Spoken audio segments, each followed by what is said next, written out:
அனைவருக்கும் வணக்கம். நம்ம விளாத்திக்குளம் தொகுதியில் மருத்துவ வசதி சுகாதாரமாக இருக்கா அப்படிங்கிறத பார்ப்போம். முதல்ல நம்ம எட்டயபுரம் மருத்துவமனை எடுத்துக்குவோம்.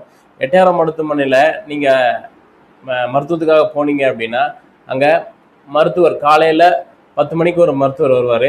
அதுக்கு முன்பாக 8 மணிலேருந்தே மக்கள் டோக்கன் போட்டு காத்திருப்பாங்க. உட்கார்றதுக்கு எந்த வசதியும் செய்திருக்க மாட்டாங்க. வரிசையில் நிற்பாங்க. ஆண்கள் வரிசை, பெண்கள் வரிசை அப்படின்னு 2 வரிசை இருக்கும். இந்த வரிசையில் நின்றுட்டு ஒவ்வொருத்தராக மருத்துவர் பார்ப்பாங்க. மருத்துவர் முகத்தையே பார்க்க மாட்டாங்க. கணினி இருக்குது அப்படின்னா அவங்க லேப்டாப்போ இல்லை டேப் அதையே பார்த்துட்டு சொல்லுங்கள் என்ன பிரச்சனை, சொல்லுங்கம்மா என்ன பிரச்சனை அப்படியே சொல்லிட்டு அவங்களுக்கு மருந்து அதுலேயே என்ட்ரி பண்ணி கொடுத்துருவாங்க. பெரும்பாலும் பாராசிட்டமால்களும் வலி நிவாரணிகளும் மட்டும்தான் வழங்கப்படும். வேற எந்த மருந்துகளும் அதிகப்படியாக வழங்கப்படாது.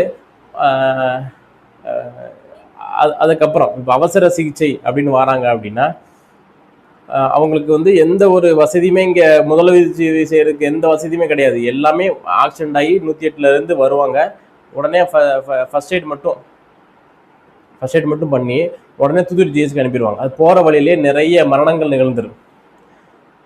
அதுபோல் ஒரு இறப்பு நடந்துருச்சு. அந்த பிரேதத்தை குளிர்சாதன வசதியில் வைக்கணும் அப்படின்னா இங்கே பிரேத பரிசோதனை இது கிடையாது, ஃப்ரீசர் பாக்ஸ் கிடையாது, கோல்பிட்டில் தான் வைக்கணும். அதில் தூத்துக்குடி தான் கொண்டு போகணும். இந்த மாதிரி சூழ்நிலை தான் இருக்குது.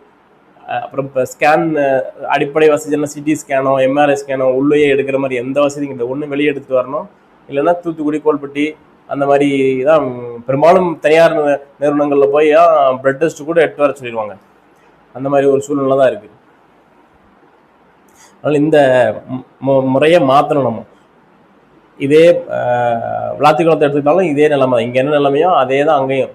விளாத்திக்குளத்தில் உள்ளே போகிறோம் அப்படின்னா அங்கே அவங்களுக்கு மருத்துவர் இருக்க மாட்டாங்க. மருத்துவர் அந்த நேரத்துக்கு அங்கே உள்ள நர்ஸிட்ட கேட்டால் இப்போ தான் சாப்பிட போனாங்க, இப்போ தான் கொஞ்சம் வெளில போனாங்க அப்படிங்கிற. இரவு நேரங்களில் மருத்துவர் இருக்கிறதே இல்லை. அழைப்பின் பேரில் கேட்டால் அழைப்பின் பேரில் வருவாங்க அப்படின்னு சொல்லுவாங்க. அதுவுமே எமர்ஜென்சிக்கு உதவ மாட்டாங்க. ஒரு பாம்பு கடிச்சிருச்சு, ஒரு வெறிநாய் கடிச்சிருச்சு, இந்த மாதிரி ஒரு சூழ்நிலை அப்படின்னா ஒரு மருத்துவர் அங்கே இரவில் பார்க்கறதுக்கு மருத்துவ வசதி கிடையாது. ஒரு அரசினோட கடமை, அடிப்படை கடமையாக பார்க்கறதே இந்த மருத்துவ வசதி, மக்களுக்கு தேவையான மருத்துவ வசதி செஞ்சு கொடுக்குறது தான். அதுவே இங்கே சுகாதாரமாக இல்லை. தொட்டதுக்கெல்லாம் தூத்துக்குடிக்கு தான் போகிற ஒரு சூழ்நிலை இருக்குது. அங்கேயும் இப்போ சொல்லிக்கிற மாதிரி ரொம்ப நிறைய எல்லா ஃபெசிலிட்டியும் ஒரு மாவட்ட மருத்துவமனையில் என்னென்ன ஃபெசிலிட்டிலாம் இருக்கணுமோ அந்த அளவுக்கு கூட அங்கே இருக்கிறது இல்லை. ஒரு தனியார் நிறுவனம் ஒரு நல்ல முறையில் மருத்துவ வசதி செஞ்சு கொடுத்துக்கிட்டு இருக்கு.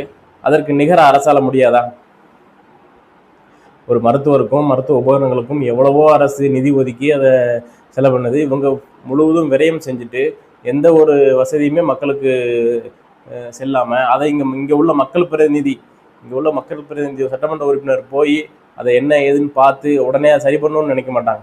இவங்களுக்கு மக்கள் பிரதிநிதி ஆயிட்டோம், சட்டமன்ற உறுப்பினர் ஆயிட்டோம் அப்படின்னாலே எங்கே மண் அள்ளலாம், எங்கே கமிஷன் வாங்கலாம், எங்கே கட்டணம் கட்டலாம், கமிஷன் வாங்கலாம், இதை நோக்கியே தான் பயணிக்கிறாங்களே தவிர மக்களோட அடிப்படை வசதியான மருத்துவ வசதியையும் கவனிக்கிறதே இல்லை.